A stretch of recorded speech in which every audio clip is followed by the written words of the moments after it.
Você já se perguntou por que algumas pessoas oram, frequentam a igreja, cantam louvor, decoram versos bíblicos na parede de casa, e ainda assim tudo ao redor delas parece desabar? O casamento afunda.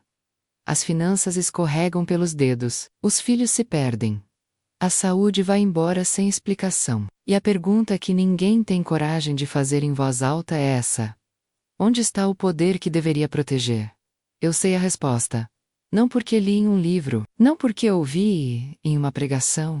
Eu sei porque durante anos, eu fui o instrumento usado para destruir exatamente esse tipo de pessoa. Eu estava do outro lado. Eu era a razão pela qual as coisas davam errado na vida de crentes sinceros. E hoje eu vou te contar o que eu vi, o que eu aprendi, e o que me destruiu por dentro, até me fazer abandonar tudo. Há uma arma no arsenal do cristão, que, quando usada da maneira certa, provoca algo que eu nunca esperava ver no mundo em que eu vivia. Pânico. Não hesitação, não resistência. Pânico absoluto. Uma reação que eu mesma senti na carne, no espírito, no mais fundo do meu ser. Essa arma não é segredo, está escrita na Bíblia. Está na boca de milhões de pessoas. É cantada em igrejas todo domingo, mas a maioria dos cristãos não sabe como usá-la do verdadeiro. E essa diferença entre saber o nome de uma arma e saber empunhá-la foi o que separou os que nós destruímos dos que nós jamais conseguimos tocar. Antes de continuar, preciso te pedir uma coisa. Se você quer entender o que estou prestes a revelar, escreve agora nos comentários: eu creio no poder do sangue de Jesus. Não pula isso. Existe algo que acontece quando você declara publicamente: eu vi do outro lado. Eu sei o que essa declaração desperta. Fica até o fim, porque o que vem a seguir vai mudar a forma como você ora para sempre. Eu não cheguei ao mundo espiritual por acidente. Ninguém chega. Fui introduzida ainda criança por uma mulher da minha própria família. Uma mulher que eu amava, que me amava, que acreditava, com toda a sinceridade do seu coração partido, que estava me dando um presente, me dando proteção, me dando poder em um mundo que, segundo ela, só respeita quem tem poder. Eu tinha 11 anos quando vi pela primeira vez algo que não deveria ser visto por olhos de criança. Não vou descrever em detalhes porque não é isso que importa aqui. O que importa é que naquele momento uma porta foi aberta dentro de mim. E portas abertas no mundo espiritual não se fecham sozinhas. Com o tempo, o que começou como ritual familiar se tornou vocação. Fui treinada, orientada. Passei por processos que a maioria das pessoas não acreditaria que existem fora de filmes de terror. Mas existem. São reais. São organizados. E funcionam com uma precisão que assustaria qualquer militar. Aos 23 anos, eu já tinha uma função específica dentro da hierarquia em que vivia.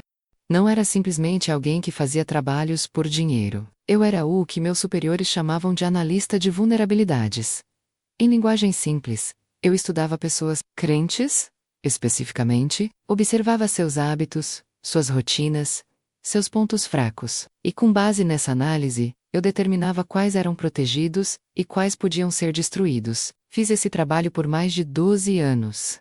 12 anos avaliando cristãos, 12 anos identificando brechas em orações, 12 anos colaborando para que famílias inteiras desmoronassem, sem nunca entender o motivo. Casamentos que pareciam sólidos, negócios que cresciam com honestidade, filhos cheios de propósito. Eu ajudei a desmontar tudo isso com uma eficiência que hoje me enche de uma vergonha que nenhuma palavra consegue medir. Minha taxa de sucesso era alta. Isso não é vaidade. É confissão, porque significa que por trás de cada número havia uma família real, uma vida real, uma dor real que eu ajudei a criar. Mas havia um grupo que me derrotava. Sempre, sem exceção. Não eram necessariamente os mais cultos, não eram os que frequentavam mais cultos por semana, não eram os que tinham os ministérios mais bonitos, ou os posts mais edificantes nas redes sociais. Eram pessoas comuns. Mas havia algo nelas que criava uma barreira que eu e minha equipe simplesmente não conseguíamos cruzar. Eu levei meses para entender o que era. E quando entendi, algo começou a rachar dentro de mim. Porque o que eu descobri não era apenas uma técnica espiritual, era uma verdade que contradiz tudo que o lado em que eu estava nos ensinava a acreditar. E essa verdade tem um nome. Você já sabe qual é, mas ainda não sabe o que ela realmente significa quando ativada com compreensão real. É isso que eu vim te contar. Deixa eu te contar como o mundo espiritual realmente funciona. Não a versão romantizada. Não a versão que aparece em filmes. A versão que eu vivia todos os dias com uma normalidade que hoje me apavora.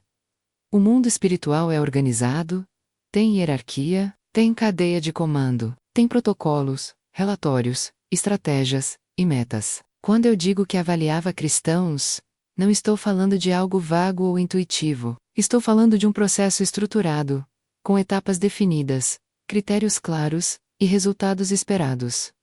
O primeiro passo era sempre a observação. Antes de qualquer ação contra uma pessoa, era necessário estudá-la. Quais eram seus hábitos de oração? Ela orava todos os dias? Ou só quando estava em crise? Ela declarava proteção sobre sua família com regularidade? Ou apenas no culto de domingo? Ela tinha consciência do mundo espiritual ao redor dela? Ou vivia como se ele simplesmente não existisse? Essas perguntas determinavam tudo, e foi durante esse processo de observação que eu comecei a enxergar algo que nenhum dos meus treinamentos havia me preparado para entender completamente. Havia cristãos ao redor dos quais existia algo visível no plano espiritual. Uma cobertura, uma substância que não era física, mas era absolutamente real, absolutamente presente e absolutamente intransponível. Não estou usando metáfora, não estou sendo poética, estou descrevendo o que eu percebia com a mesma clareza com que você percebe uma parede à sua frente. A primeira vez que me deparei com essa cobertura de forma intensa foi durante a avaliação de uma mulher, que morava sozinha com 2 filhos pequenos em um bairro simples de uma cidade do interior. Ela trabalhava muito, dormia pouco, vivia com o orçamento no limite. Do ponto de vista humano, era uma pessoa vulnerável, em quase todos os sentidos. Do ponto de vista da hierarquia em que eu trabalhava, era um alvo com perfil ideal. Quando me aproximei espiritualmente para avaliar o nível de defesa dela, algo aconteceu que eu não esperava. A cobertura ativou. E não foi uma barreira passiva, silenciosa, estática. Foi uma reação ativa. Como se a cobertura soubesse que havia algo se aproximando com intenção hostil. Como se ela tivesse consciência, e no momento em que entrou em contato com a minha presença espiritual, produziu uma sensação que até hoje não consigo descrever, com precisão, em palavras humanas. Era peso. Era calorem. Era autoridade. Era uma comunicação que não usava som nem linguagem, mas que era mais clara do que qualquer frase que eu já havia ouvido em toda a minha vida. Recuei. Fui a única vez, na minha carreira, que recuei de uma avaliação sem completá-la. Voltei para meus superiores e relatei o que havia encontrado. A resposta foi curta e direta. Essa é coberta. Não insista. Vá para o próximo alvo. Mas eu não conseguia parar de pensar no que tinha sentido. Porque aquela mulher não era pastora. Não tinha título ministerial. Não liderava nada. Era uma mãe solo, cansada, com contas para pagar e filhos para criar. E mesmo assim a cobertura ao redor dela era mais densa, mais sólida e mais aterrorizante do que qualquer defesa que eu havia encontrado em anos de trabalho. Comecei a investigar por conta própria, a observar de longe, sem tentar cruzar a barreira, apenas estudando, e ao longo de semanas, percebi o que ela fazia de diferente. Todas as manhãs, antes de sair para o trabalho, ela sentava à mesa da cozinha. Não por muito tempo, talvez 15 ou 20 minutos. E nesse tempo ela falava, em voz baixa, com calma, com uma firmeza tranquila, que contrastava completamente com as dificuldades visíveis da sua vida. Ela nomeava coisas, nomeava os filhos pelo nome, nomeava o apartamento, nomeava o emprego, nomeava as contas, e sobre cada coisa que nomeava, ela declarava a mesma cobertura, não como quem implora, não como quem torce para que funcione, como quem sabe que já funcionou, como quem apresenta um documento assinado e reconhecido em cartório. E a cada declaração, eu percebi a cobertura se renovando, se adensando, se tornando ainda mais impenetrável. Levei esse relatório para minha superior direta, descrevi tudo com detalhes, e ela me disse algo que ficou gravado em mim de uma forma que só entendi anos depois. Ela disse: quando eles sabem o que estão usando, não conseguimos entrar. O problema deles é que a maioria não sabe. Essa sabe, então esquece ela e vai para quem não sabe. Fui, cumpri minha função, continuei meu trabalho. Mas algo havia mudado em mim naquele dia. Uma rachadura pequena, quase invisível, que levaria anos para se tornar o abismo, que eventualmente me engoliu e me cuspiu do outro lado. Porque a pergunta que não saía da minha cabeça era simples e devastadora. Se o que essa mulher usa é tão poderoso assim, o que exatamente é esse poder? Se você quer entender a resposta, escreve agora nos comentários. Senhor, abre meus olhos espirituais, porque o que vem a seguir é a parte que muda tudo. Em 12 anos de trabalho eu havia avaliado centenas de pessoas, havia colaborado para destruir vidas, que hoje carrego no peito como cicatrizes que não fecham. Havia desenvolvido uma frieza profissional, que me permitia fazer o que fazia sem sentir o peso do que deixava para trás. Era treinamento. Era condicionamento. Era o resultado de anos sendo ensinada a enxergar seres humanos como alvos, e não como pessoas. Mas havia uma missão que quebrou tudo isso. Foi no 11º ano. Minha organização havia identificado uma líder de intercessão em uma cidade do sudeste do Brasil. Não era famosa, não tinha canal no YouTube, não tinha livros publicados. Era uma mulher de meia idade que liderava um grupo de oração, que se reunia 3 vezes por semana em uma sala dos fundos de uma igreja pequena, sem ar-condicionado, com cadeiras plásticas e um ventilador barulhento no canto. Mas os efeitos daquele grupo de oração estavam se espalhando de uma forma que havia chamado a atenção da hierarquia. Famílias que haviam sido alvo de operações bem-sucedidas estavam se restaurando. Casamentos que nós havíamos despedaçado estavam sendo reconstruídos. Negócios destruídos estavam ressurgindo. E o mais perturbador de tudo: algumas pessoas que haviam sido alvo de operações de longo prazo, pessoas sobre as quais havíamos trabalhado por anos, estavam saindo completamente do nosso alcance, como se uma borracha gigante estivesse apagando anos de trabalho cuidadoso. Eu fui enviada para investigar. Minha missão era simples: identificar o que estava acontecendo naquele grupo, encontrar a brecha e elaborar uma estratégia para desmantelá-lo. Passei 2 semanas observando de longe, estudando os padrões, mapeando as pessoas, e então numa quinta-feira à noite, decidi me aproximar espiritualmente do local, durante a reunião de oração. O que aconteceu naquele momento é a coisa mais difícil que já tentei colocar em palavras. Quando me aproximei do perímetro daquele lugar, havia algo que eu nunca havia encontrado em nenhuma das centenas de avaliações que havia feito antes. Não era apenas uma cobertura individual sobre uma pessoa. Era uma cobertura coletiva, densa, viva, que envolvia o ambiente inteiro, como uma substância que ocupava cada centímetro do espaço. E essa substância não era passiva. Ela reagiu à minha presença com uma violência espiritual, que não tenho outra palavra para descrever. Não foi uma barreira que me impediu de avançar. Foi uma força que pressionou contra tudo que eu era, tudo que eu representava, tudo que eu carregava comigo daquele mundo de escuridão.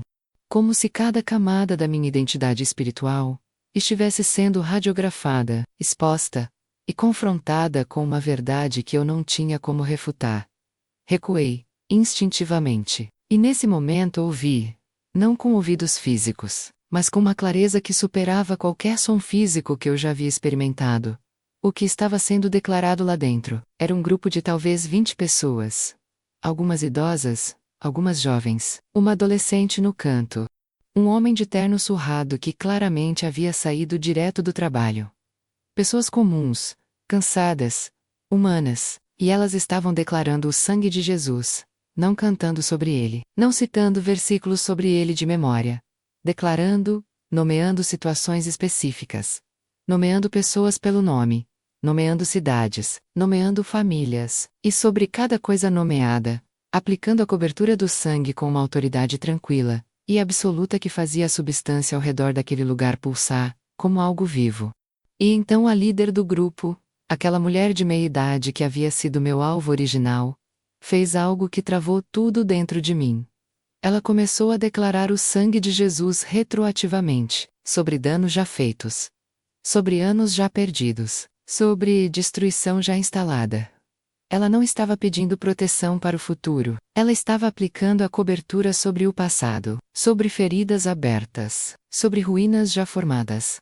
E declarando que o sangue não reconhecia a permanência de nenhum dano causado pela escuridão. No mundo em que eu vivia, Havia uma crença fundamental que sustentava tudo o que fazíamos. Era ensinada nos níveis mais básicos do treinamento e reforçada em cada operação bem-sucedida. Essa crença era a seguinte: o dano causado é permanente.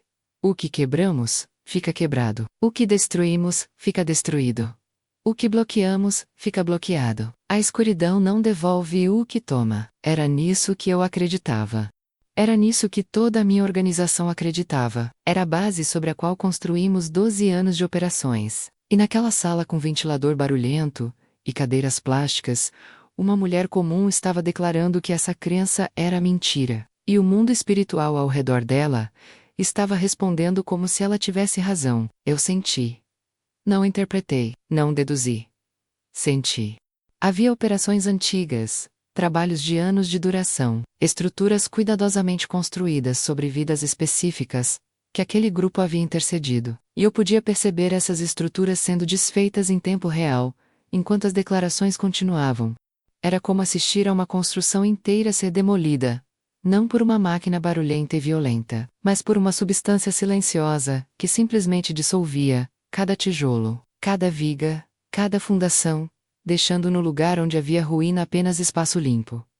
Eu me afastei completamente daquele lugar, sentei em algum ponto distante e fiquei paralisada com o que havia experienciado, porque o que eu havia sentido não era apenas uma derrota operacional, era uma revelação.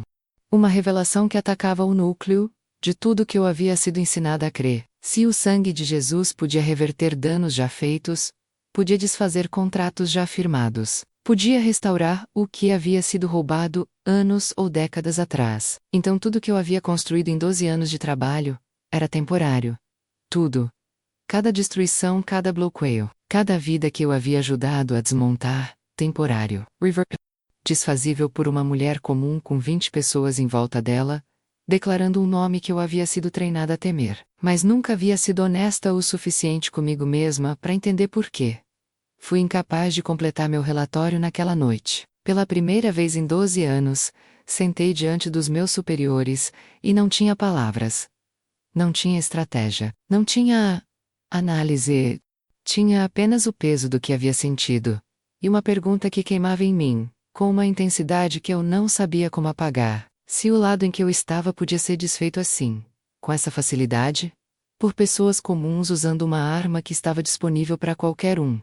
O que exatamente eu estava defendendo? A rachadura que havia começado anos antes, naquela primeira avaliação da mãe solo com 2 filhos, finalmente chegou ao limite naquela noite. Mas rachaduras não viram abismos de um dia para o outro. Há um período entre a primeira fissura e o colapso total, em que você ainda tenta segurar as paredes, ainda tenta convencer a si mesmo de que o que está vendo não é o que parece, ainda tenta encontrar uma explicação que caiba dentro do sistema de crenças que sustentou sua vida inteira. Passei 3 semanas nesse estado, continuei meu trabalho, cumpri funções menores. Evitei ser designada para missões de maior complexidade, porque sabia que não estava com a cabeça no lugar certo para executá-las.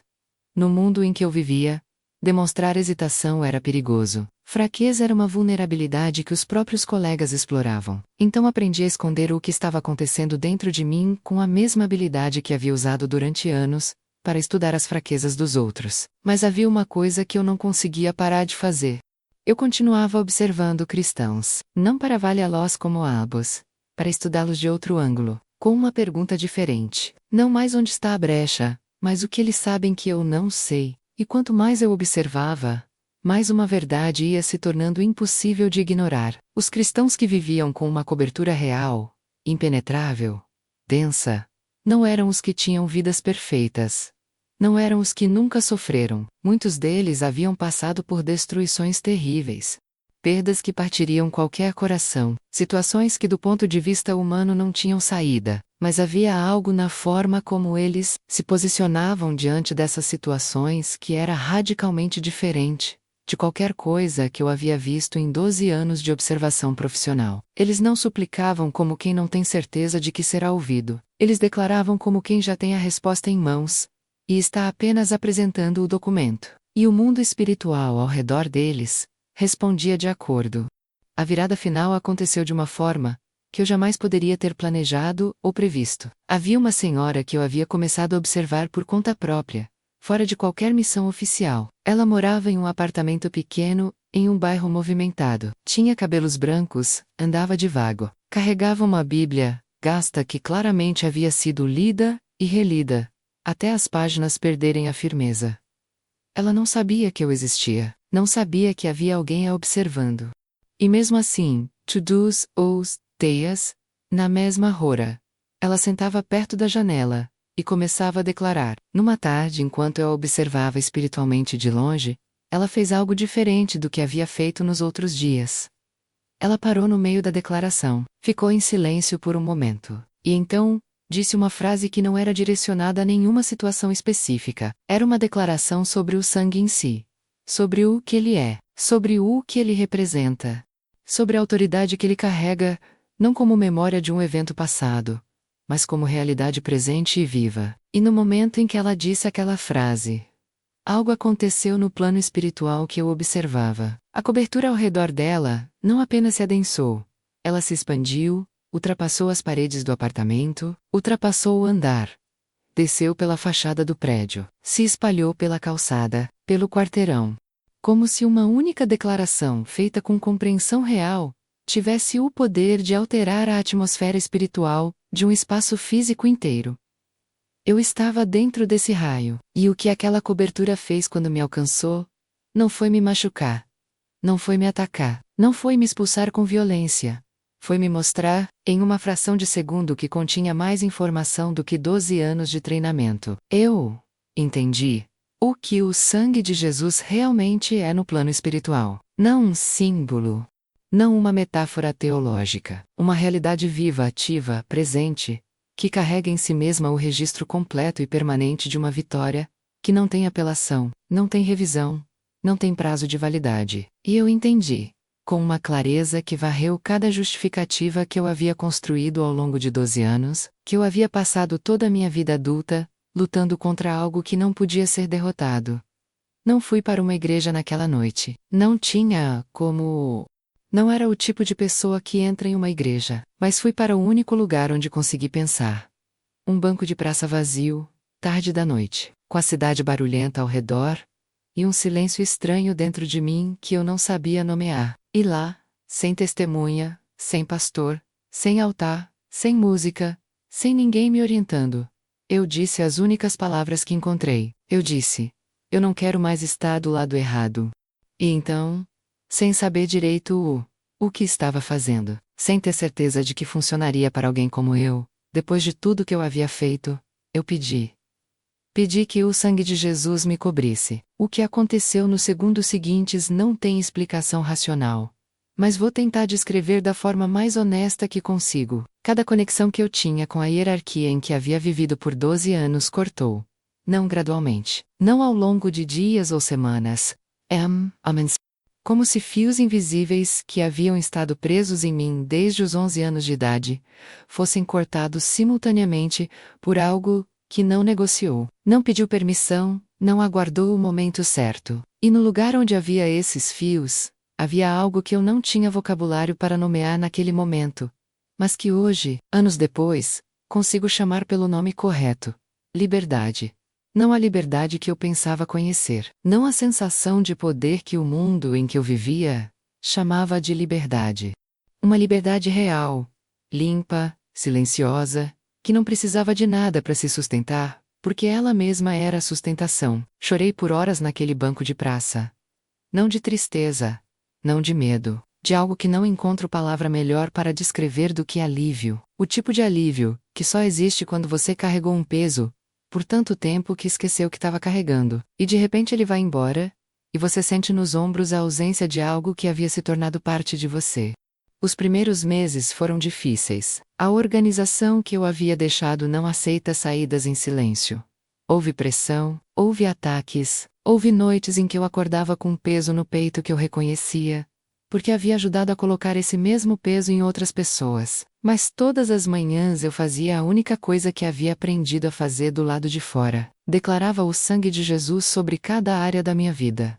Com especificidade, com autoridade, com consistência. E cada ataque foi desfeito. Não alguns. Todos. A mesma cobertura, que eu havia passado 12 anos, tentando encontrar brechas para cruzar, estava agora ao meu redor.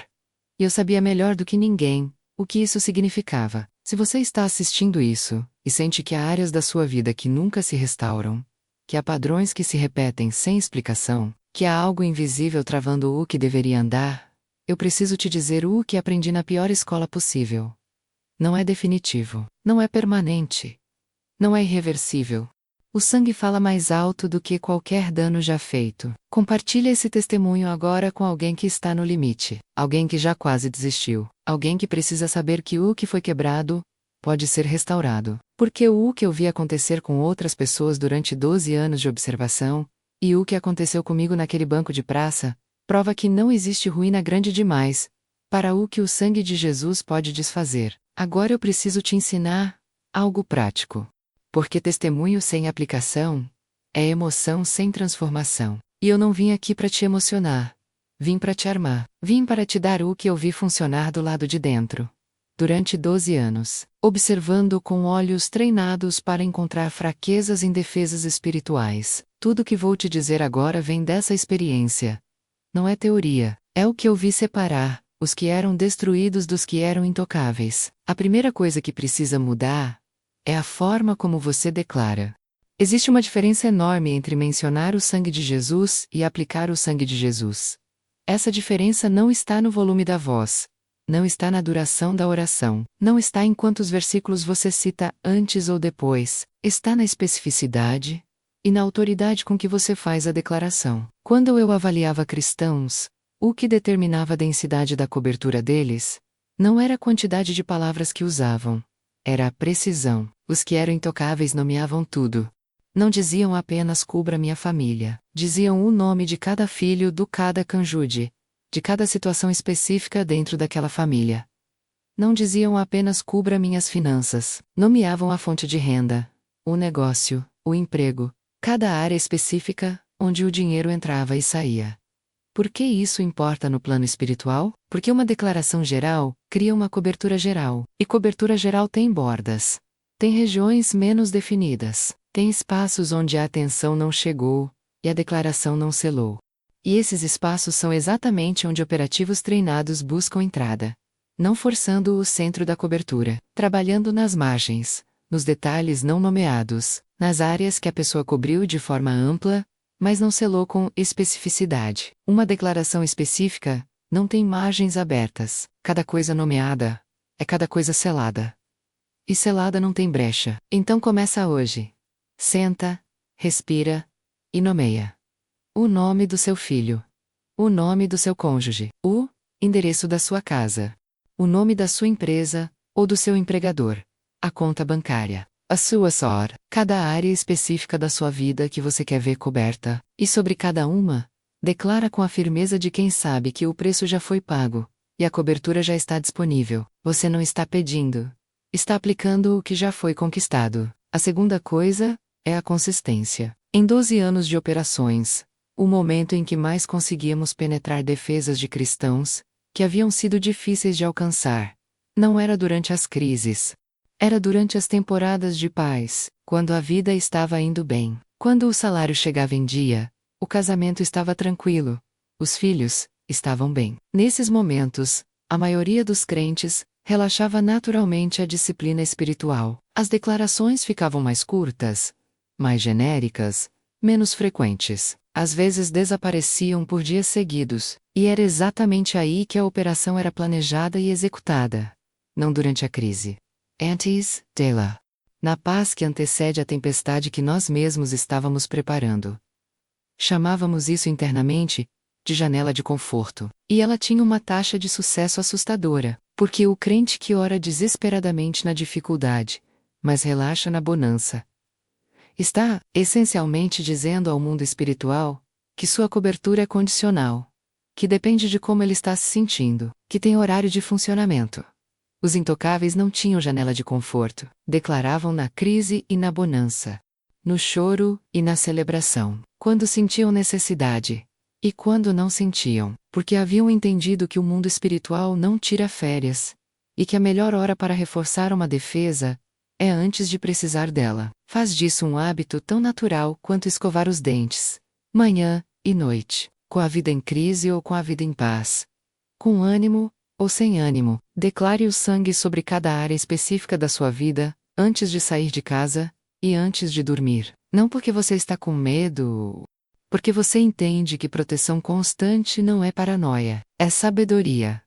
A terceira coisa é a autoridade no tom. Eu observei dois tipos completamente diferentes de declaração ao longo dos anos. O primeiro tipo era uma súplica. A pessoa dizia as palavras certas, mas com uma postura espiritual de quem não tem certeza de que funcionará, de quem está torcendo, de quem está esperando ver se dessa vez resolve. Esse tipo de declaração criava uma cobertura, sim, mas era translúcida. Podia ser vista através dela, e onde se pode ver através, se pode trabalhar ao redor. O segundo tipo era uma declaração de fato. A pessoa dizia as mesmas palavras, mas com a postura de quem está apresentando um contrato já assinado. Sem dúvida, sem hesitação, sem aguardar confirmação de que foi ouvida. Como um juiz que lê uma sentença final sem se perguntar se alguém vai obedecer, porque a autoridade por trás da sentença não depende da opinião de ninguém. Esse segundo tipo criava uma cobertura que minha organização classificava como intransponível. Não tentávamos, marcávamos no mapa e seguíamos para outro alvo. A diferença não era fé no sentido emocional, era compreensão. A pessoa que declara com autoridade real, entende que não está lutando por uma vitória que ainda não existe. Está aplicando uma vitória que já aconteceu, está cobrando o que já foi pago, está apresentando um recibo, não fazendo um pedido. Declara assim, com a calma de quem sabe, com a firmeza de quem não está em dúvida, não em volume alto, em certeza profunda. A quarta coisa é a persistência além do visível. Uma das maiores armas que o lado da escuridão usa contra crentes que começam a declarar o sangue com consistência é o silêncio nos primeiros dias, a ausência de resultado imediato visível. E muitos param exatamente aí. Declaram por 3 dias, por uma semana, não veem nada mudar, concluem que não está funcionando e abandonam. Mas o que eles não sabem, o que eu vi com meus próprios olhos do lado de dentro, é que desde a primeira declaração, algo está acontecendo no plano espiritual. Estruturas estão sendo pressionadas. Contratos estão sendo contestados. Fundações de operações que levaram anos para ser construídas estão começando a rachar por dentro. Só que esse processo não é visível no plano físico até atingir um ponto de ruptura. E esse ponto não tem hora marcada. Para alguns, é uma semana. Para outros, são 3 semanas. Para outros, ainda são 30 dias ou mais. Depende da profundidade e da antiguidade do que está sendo desfeito. O crente que para antes de chegar ao ponto de ruptura, nunca vê o resultado. E conclui que não funciona, quando na verdade estava a poucos dias de ver tudo mudar. Não para. Continua declarando, além do que você consegue ver, além do que você consegue sentir, além da linha onde a lógica humana diz que já deveria ter dado resultado. Porque o trabalho está sendo feito em uma dimensão que os olhos físicos não alcançam.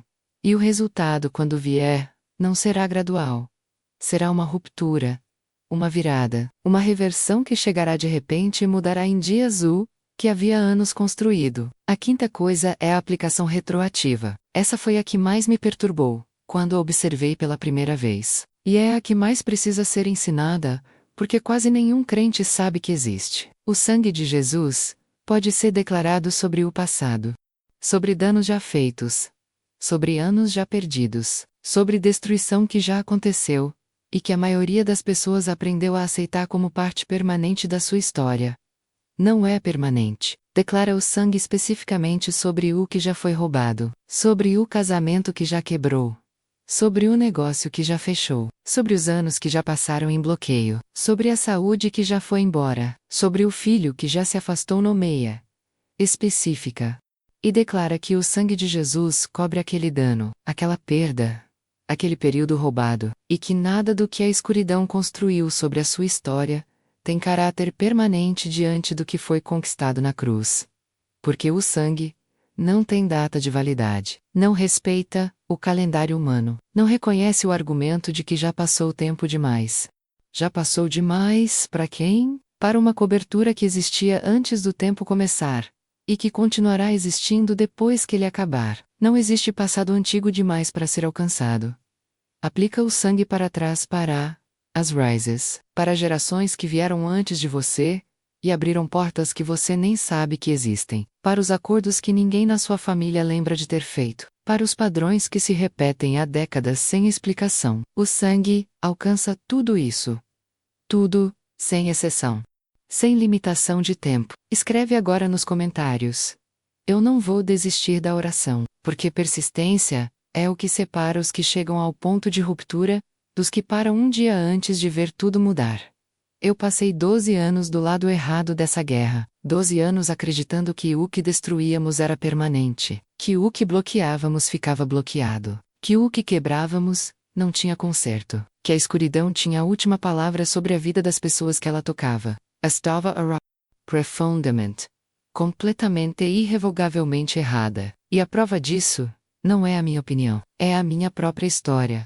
Porque se o sangue de Jesus foi capaz de alcançar alguém que havia passado 12 anos do lado oposto, alguém que havia ajudado a destruir centenas de vidas, alguém que conhecia cada protocolo, cada estratégia, cada forma de ataque que aquele mundo usa contra pessoas comuns, se esse sangue foi capaz de me alcançar em um banco de praça vazio, numa noite comum sem pastor, sem altar, sem música, sem nenhum ambiente religioso ao redor, então, não existe pessoa nesse mundo que esteja fora do alcance dele nenhuma.